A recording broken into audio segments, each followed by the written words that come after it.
بسم الله الرحمن الرحيم وصلى الله وسلم وبارك على سيدنا محمد وعلى آله وصحبه أجمعين. أيها الأحبة الكرام، نحييكم بتحية الإسلام، وتحية الإسلام السلام عليكم ورحمة الله تعالى وبركاته. C'est avec un énorme plaisir qu'on fait l'inauguration et l'ouverture de notre 3e édition du Congrès national de l'ADN. Certes, c'est la 3e édition, mais elle s'est imposée d'une manière forte et extraordinaire par la force de la thématique qu'elle aborde et par la puissance et le renom des orateurs nationaux et internationaux qui animent cette édition. Tous nos remerciements donc vont essentiellement à nos orateurs de cet après-midi, qui sont nos chers maîtres et professeurs qui ont fait beaucoup pour le médecin généraliste dans la formation de la diabétologie au Maroc, et qui ont fait que le médecin généraliste pour la diabétologie est devenu réellement incontournable.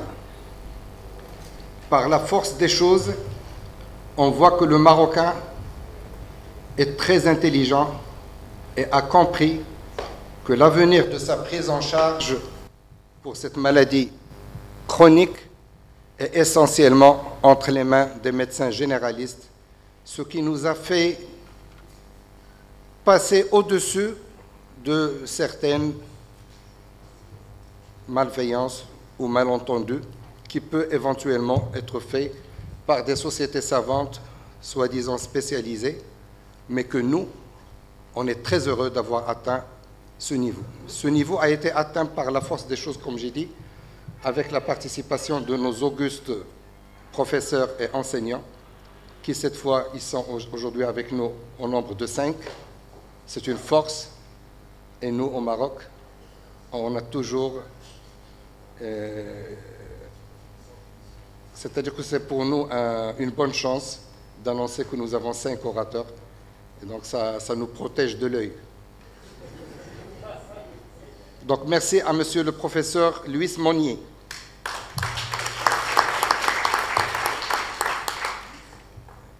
Merci à monsieur le professeur Jean-Louis Schlienger. Merci beaucoup à monsieur le professeur Olivier Ziegler.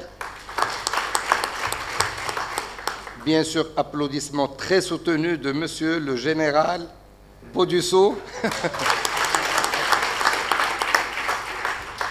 Et tous nos remerciements pour docteur Dominique Thévenot, notre pédiatre, qui vient assister avec nous pour la première fois à l'ADN et qui a une très grande expérience dans la prise en charge des enfants diabétiques, où il est le président d'une grande association de la prise en charge des enfants diabétiques, et Dieu sait que la prise en charge des enfants diabétiques n'est pas facile. Après cette petite introduction, je passe la parole à monsieur le professeur Jean-Louis Schlienger pour le début de ce voyage dans cet itinéraire de la prise en charge diététique des maladies métaboliques chroniques. Itinéraire incontournable. Itinéraire incontournable. Voilà. Merci beaucoup, monsieur. En tout cas, merci beaucoup de nous avoir... de nous mettre en dessous pour mieux vous observer et vous écouter. Merci beaucoup de nous avoir invités une fois de plus à Fès. On est toujours très contents de venir, mes collègues et moi-même. Oui. Parce que, comme je le disais hier encore au docteur El Azraq, on a une capacité d'écoute, d'attention et d'intérêt qui est tout à fait extraordinaire et qui nous motive et qui nous donne envie de revenir. Alors cet itinéraire a été conçu par le professeur Louis Monnier, un itinéraire qui va nous mener à travers divers méandres, sans parler trop de diabète cette année puisqu'on l'avait fait l'an passé, à travers dans divers domaines qui sont d'une part très proches de la nutrition et des maladies métaboliques, mais aussi relativement éloignés. On en dira juste un petit mot. Je pense par exemple à des maladies comme le cancer. Et c'est vrai que la nutrition a sa place partout, dans tous les domaines de la médecine, par des détours parfois, de façon parfois beaucoup plus directe. Et je vais essayer de vous en dire un petit mot tout de suite. Les maladies chroniques, c'est un vaste problème. Ces maladies chroniques, c'est en fait la consécration de la médecine actuelle. Autrefois, on mourait de maladies infectieuses, de ce qu'on appelle les maladies transmissibles. Aujourd'hui, on meurt toujours, mais beaucoup plus tard, de maladies chroniques qui posent un problème majeur, qui est un problème économique, puisque ce sont des gens qu'on va soigner longtemps, avec des moyens plus ou moins validés, de plus en plus validés d'ailleurs. Et ce sont des maladies qui sont un cœur de cible, allais-je dire, de l'intervention nutritionnelle. Alors juste quelques chiffres, puisque l'OMS maintenant est très préoccupée par les maladies chroniques. Ces maladies chroniques de longue durée sont responsables, vous voyez, de 63% des décès et d'un tiers des décès chez les gens qui sont âgés de moins de 60 ans, ce qu'on appelle une surmortalité par rapport à la mortalité qu'on peut décemment attendre. Cette surmortalité ne cesse d'augmenter dans les pays développés. Et vous qui êtes dans un pays de transition, qui est en plein boom de développement, vous allez tomber en plein dans cette problématique des maladies chroniques. Vous y êtes déjà, mais vous allez encore être de plus en plus affecté par ces maladies chroniques. Et ce qui est de plus intéressant, et nous avons un pédiatre parmi nous, c'est que souvent, ces maladies chroniques débutent, du moins dans leur processus initial, dès la fin de l'enfance, dès l'adolescence, pour s'exprimer 30, 40, 50 années plus tard. Ces maladies chroniques ne sont pas curables par définition, mais elles peuvent être traitées, et elles doivent être traitées, bien entendu, pour prévenir les complications, pour prévenir la mortalité. Et enfin, ce qui est extraordinaire, c'est que ces maladies chroniques sont des maladies qui sont des maladies dites de société, c'est-à-dire que ce sont des maladies qui sont acquises, ou qui ne sont pas transmissibles, mais qui sont acquises en fonction de susceptibilités génétiques au fil du temps, du fait précisément de l'industrialisation, de l'urbanisation, du mode de vie qui est dit moderne. Alors ces maladies chroniques, vous les connaissez bien, j'en ai cité quelques-unes ici. Il y a bien sûr l'obésité, Olivier Ziegler nous en parlera, le diabète, les cardiopathies au sens athéromateux, les accidents vasculaires cérébraux qu'on a longtemps méconnus, l'ostéoporose dont on ne parlera pas, le cancer qui est un gros morceau des maladies chroniques aujourd'hui. Longtemps, le cancer n'était pas une maladie chronique, on en mourait rapidement. Aujourd'hui, c'est devenu une maladie chronique pour la plupart d'entre eux. Et bien sûr, les infections respiratoires chroniques. Vous voyez ici l'évolution, c'est tiré de l'OMS, l'évolution des maladies chroniques qui est passée il y a un siècle de 3,5% à 30% en 2013 pour l'ensemble des pathologies curées au niveau de la planète. Et puis, vous voyez en même temps que les maladies infectieuses, dont on mourait pratiquement une fois sur 5 au début du siècle dernier, eh bien, aujourd'hui représentent 2% de la mortalité mondiale avant 60 ans. Donc vous mesurez mieux le chemin accompli, et c'est vraiment le tribut qu'on paye au progrès de la médecine. Alors la prévention des maladies chroniques est devenue un grand problème. Elle est fondée d'abord sur l'identification des facteurs de risque qui conduisent à ces maladies chroniques. Et on les connaît de mieux en mieux. On ne les connaît pas tous. Il y a toujours ce qu'on appelle le risque résiduel qu'on n'arrive pas bien à cerner. Mais on en connaît de mieux en mieux. Et donc la connaissance, l'identification de ces facteurs de risque permet d'avoir une action ciblée avec pour objectif, bien entendu, en premier lieu, le bien-être et la santé. L'un ne va pas sans l'autre. La santé sans bien-être, c'est pas un bon deal. Il faut vraiment les deux. Et d'autre part, les moyens, nous les connaissons de mieux en mieux aussi. C'est d'abord une modification des comportements, ce qui est toujours extrêmement difficile. Hein. C'est pas facile de modifier un comportement.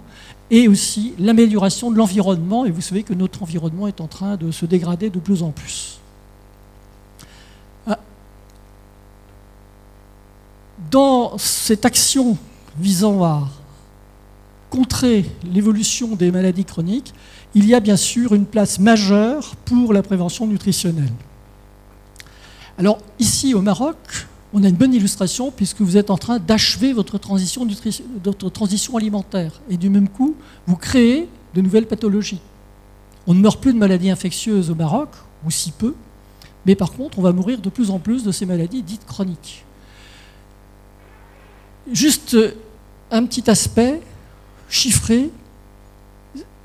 il y a, en l'espace d'un demi-siècle, donc entre globalement 1960 et 2010, les apports énergétiques ont augmenté globalement de 450 kilocalories par semaine, pas par jour, par semaine, par personne. Pardon, par jour, excusez-moi, par jour, par personne. À l'échelle de la planète. C'est vous montrer que la disponibilité alimentaire, qui est une bonne chose en soi, eh bien finalement, est associée à cette augmentation des maladies chroniques. Et vous avez ici, par exemple en Afrique du Nord, on estime que le gradient positif de l'apport calorique est de l'ordre de 700 calories supplémentaires par jour par rapport à ce qu'il était il y a une cinquantaine d'années. Alors c'est lié beaucoup à l'urbanisation, c'est lié au mode de vie, comme je le disais. Et tout ceci, eh c'est que finalement, on a une problématique commune entre les pays en voie de développement et les pays développés. Les vieux pays soi-disant industrialisés, eh bien, ils ont la même problématique. Il faut réduire manifestement ou modifier le profil alimentaire. Et vous voyez ici que ces calories par personne par jour ont explosé en ce qui concerne l'alimentation carnée, alors que l'alimentation, où les calories, il n'y en a pas beaucoup, mais issues des végétaux, par exemple, sont toujours en train de stagner.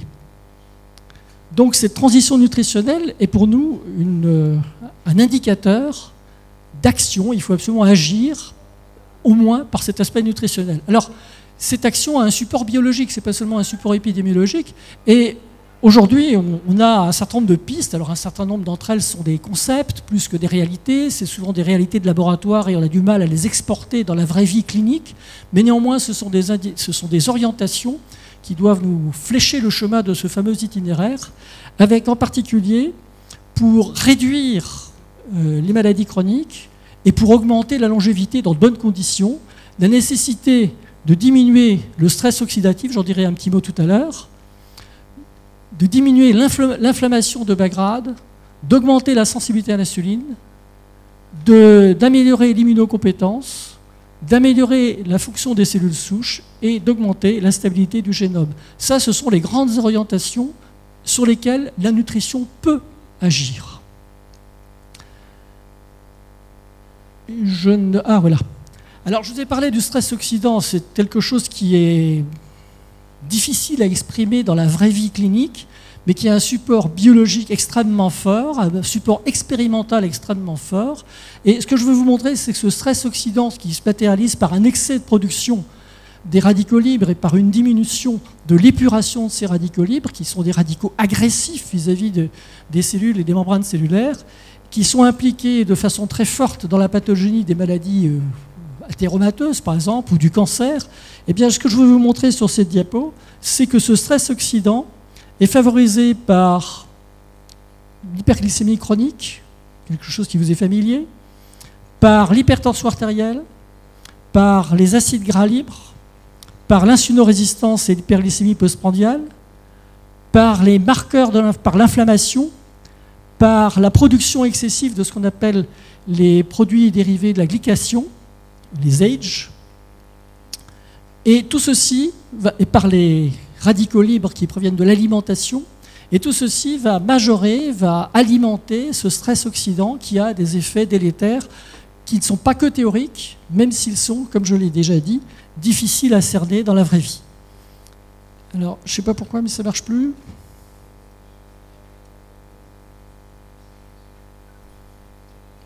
Je ne sais pas si tu peux faire quelque chose. Voilà, ça y est. Alors, pour réduire ce stress oxydatif, je vais donner comme ça quelques pistes, mais vous voyez que la nutrition est au cœur du problème. Pour réduire ce stress oxydatif postprandial, par exemple, je sais que vous êtes un grand spécialiste du postprandial, et nous sommes en période postprandiale, eh bien, on peut d'abord diminuer les apports énergétiques globaux. On peut réduire la part des produits avancés de la glycation qui sont contenus dans l'alimentation. Ces produits avancés de la glycation, les AGE, proviennent notamment du brunissement des aliments par une réaction qu'on appelle la réaction de Maillard. Chaque fois que vous portez à haute température des aliments, il va y avoir une réaction de glycation que vous connaissez bien, qui va se faire dans les aliments que l'on va ingérer, et ces AGE peuvent être absorbés et vont agir sur des récepteurs dédiés, spécifiques, et ils vont entre autres stimuler le stress oxydant. Il y a l'hyperglycémie et l'hyperglycémie postprandiale qui sont également des agents inducteur du stress oxydant.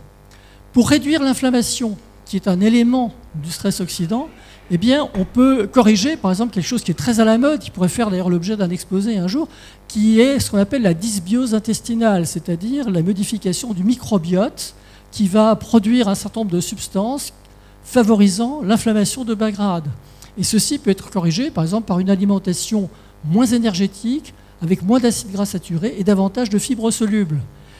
On peut également apporter des nutriments antioxydants, et le professeur Meunier nous en parlera tout à l'heure, notamment avec des vitamines liposolubles telles que les caroténoïdes ou la vitamine E. On peut également utiliser l'apport des polyphénols, des flavonoïdes, grâce aux fruits et aux légumes. Enfin, on peut tout simplement réduire la densité énergétique de l'alimentation, qui est un objectif important de façon tout à fait générale. Et donc, c'est souligné là, par exemple, en parlant de stress oxydatif, c'est souligné la part des fruits et des légumes qui est de plus en plus réduite dans l'alimentation de type occidental.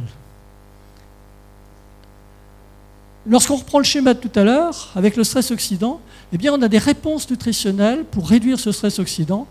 Comme je l'ai dit, on peut réduire les apports énergétiques, on peut réduire les graisses saturées, on peut agir sur le microbiote, on peut diminuer la charge glycémique, on peut diminuer également, je ne vais pas parler des protéines, mais on peut diminuer la charge protéique. Tout ceci va contribuer à réduire ce stress oxydant. Alors, je ne vais pas continuer longtemps sur le stress oxydant, on va parler de choses beaucoup plus pragmatiques. Le contrôle du poids, alors Olivier Ziegler nous en parlera, bien sûr. Le contrôle du poids, c'est quelque chose de tout à fait fondamental dans la prévention de beaucoup de maladies chroniques.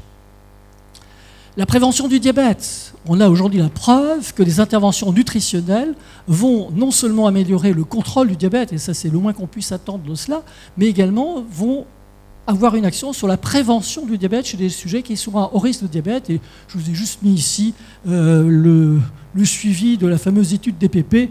Vous voyez, ce sont les derniers résultats après 15 ans. Vous voyez que l'intervention nutritionnelle seule, avec l'activité physique quand même, eh bien, fait mieux que l'intervention par la metformine, qui est en bleu, ou pas d'intervention du tout, qui est en rouge. Je ne sais pas vers quoi il faut que je cible, mais j'ai toujours un problème. Là, je dirige par là. Et c'est ça. Merci beaucoup, monsieur le général. Et donc, la prévention cardiovasculaire. Là aussi, je vous ai mis ici l'étude Interart, qui est une étude qui est déjà ancienne, elle a plus de 10 ans, mais qui vous montre très très bien qu'il y a une place pour la prévention nutritionnelle des maladies cardiovasculaires à l'échelle planétaire. C'était une étude planétaire à l'époque, et qui vous cible très très bien, non seulement les facteurs délétères que vous connaissez bien, l'hypertension, le tabagisme, le diabète, etc., j'en passe et des meilleurs, mais aussi l'aspect préventif protecteur. Et vous voyez qu'au hit parade figure l'exercice physique régulier, on n'en parlera plus, mais aussi la consommation régulière de fruits et légumes, et puis, j'ose à peine le dire ici, une consommation régulière et modérée, très modérée, d'alcool. Donc vous voyez qu'il y a, dans cette grande étude planétaire, qui comportait 52 centres, je crois, à travers vraiment toute la planète, on a des pistes nutritionnelles qui sont tout à fait sérieuses. Et puis, on peut prévenir les cancers. Je vous montre simplement qu'il y a des items protecteurs en termes d'alimentation, c'est la restriction énergétique. Quand je dis restriction, ce n'est pas la malnutrition, c'est plutôt un peu la frugalité, c'est-à-dire c'est la réduction des excès alimentaires. Les fruits et légumes, encore eux, l'activité physique, et puis il y a l'alimentation à risque, c'est le surpoids, l'obésité, les graisses, d'une façon générale, notamment les graisses saturées, l'alcool, que j'ai cité comme protecteur tout à l'heure, mais l'alcool est inscrit au tableau du déshonneur dans le domaine du cancer, l'excès de sel, et puis les aliments, l'alimentation transformée, l'alimentation industrielle. Sans compter qu'il y a dans l'alimentation usuelle un certain nombre de carcinogènes qui sont soit présents naturellement dans certains aliments, soit ajoutés. L'hyperglycémie postprandiale, cheval de bataille du professeur Louis Monnier, est également un facteur de risque. Et si je vous ai mis cette plaque, c'est juste pour vous montrer que l'hyperglycémie postprandiale, en tant que telle, mais après ajustement, apparaît comme un facteur de risque des maladies cardiovasculaires, du cancer du sein, du cancer du côlon, des maladies de la vésicule biliaire et de la mortalité, toutes causes confondues, ce qui est assez extraordinaire. Et là, encore une fois, c'est un point sur lequel on peut avoir une prévention ciblée. Enfin, un autre cheval de bataille qui est important, c'est l'inflammation systémique de bas grade que tous les métaboliciens connaissent bien maintenant et qui est un partenaire de très nombreuses maladies chroniques, notamment cardiovasculaires, et puis le fameux syndrome métabolique, et puis encore, le plus fameux encore, NASH, la stéatohépatite, où cette inflammation de bas grade, qui est influencée par les apports alimentaires, joue un rôle pathogène tout à fait réel et qu'il faut essayer de contrôler. Donc on produit davantage de cytokines pro-inflammatoires au niveau du tissu adipeux. On a là encore une piste au niveau du microbiote intestinal avec un impact nutritionnel important et relativement facile à contrôler puisque tout ce que je vous ai montré, le stress oxydatif, l'hypoxie postprandiale, le surpoids, l'inflammation de bas grade, en fait ont un point commun, ont un dénominateur commun. Agir sur l'un, c'est agir sur l'autre. Et vous voyez ici une plaque où, chez des enfants, chez des adolescents, l'obésité est associée, chez les garçons comme chez les filles, à une augmentation des marqueurs de l'inflammation de bas grade. En l'occurrence, ici, c'est la CRP ultrasensible. Vous voyez qu'avec l'augmentation de l'indice de masse corporelle, on a une augmentation tout à fait nette de la CRP ultrasensible. Ce tableau vous montre en vert tous les sites où la nutrition peut intervenir. En orange, tous les sites où l'intervention nutritionnelle est délétère. Et oui, il se trouve que lorsqu'on a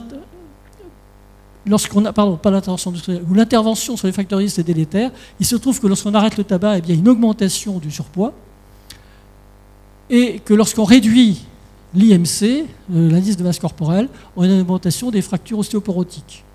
Mais ces exceptions mises à part, vous voyez qu'en termes d'alimentation, la réduction des graisses saturées, la consommation plus importante de fruits et légumes, la consommation d'aliments moins raffinés, la diminution des apports en sucre, la diminution de l'apport énergétique au sens total du terme ou la diminution de l'apport en sel sont associés à un bénéfice pour les uns l'obésité, le syndrome métabolique, le diabète, les maladies cardiovasculaires, et même le cancer. Et ça, c'est un papier qui est paru, je crois, la semaine dernière dans Lancet, qui vous montre le poids des facteurs diétosensibles dans la mortalité et ici dans ce qu'on appelle les DALI. Le DALI, c'est un indicateur qui correspond tout simplement à la somme des années perdues en termes de capacité ou de vie par secteur pathologique. Et on va juste regarder la première ligne. Vous voyez que si l'on prend les pathologies qui ont un risque diététique, enfin, qui sont diétodépendantes ou associées à la diététique, vous voyez que c'est la ligne la plus longue, c'est-à-dire que c'est elle qui a le plus grand poids en termes de potentiel sur cet indicateur DALI. Vous avez ici le diabète, les maladies cardiovasculaires, et ici le cancer. Et ce que je vous montre, c'est là encore une fois une analyse planétaire. Ce n'est pas le Maroc, la France ou une région lointaine des États-Unis, c'est vraiment une analyse planétaire. Et vous mesurez bien ici le caractère incontournable de l'action diététique sur la prévention des maladies chroniques. Vous avez le 8 parades, hein, diabète, cardiovasculaire, cancer. Et vous voyez que ce qui suit après, c'est le tabagisme, c'est l'hypertension artérielle, c'est la pollution atmosphérique, c'est l'excès de consommation d'alcool ou d'autres drogues, et puis on va s'arrêter là. Et si on va du côté des femmes, on a exactement le même tableau. Les femmes sont moins marquées par ce type de maladie chronique, il y a moins de maladies cardiovasculaires dans l'absolu, il y a autant de diabète, il y a moins de cancer dans l'absolu, mais vous voyez que le poids des risques diététiques revient au même.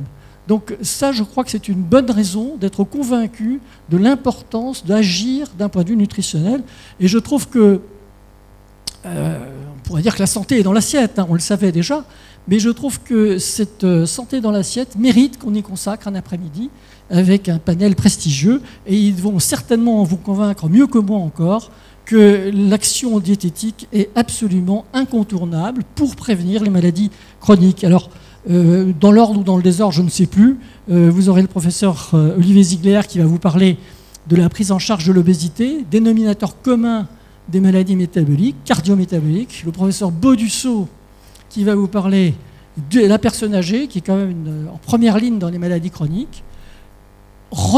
Olivier Ziegler pour les dyslipidémies et la performance des régimes hypolipiémants. Le professeur Lemonnier qui va vous parler de la supplémentation vitaminique systématique, qui est très à la mode, qui est tentante. Le professeur ou le docteur Thévenot qui va nous parler des enfants, qui est notre avenir à tous, hein, et mieux vaut commencer tôt que trop tard. Et enfin, je conclurai en m'interrogeant quant au modèle alimentaire souhaitable pour prévenir les maladies chroniques. Merci de votre attention. Donc on va pas faire de discussion maintenant, je crois que ce n'est pas la peine. Je vais tout de suite passer la parole à Olivier Ziegler, hein, si tu veux bien.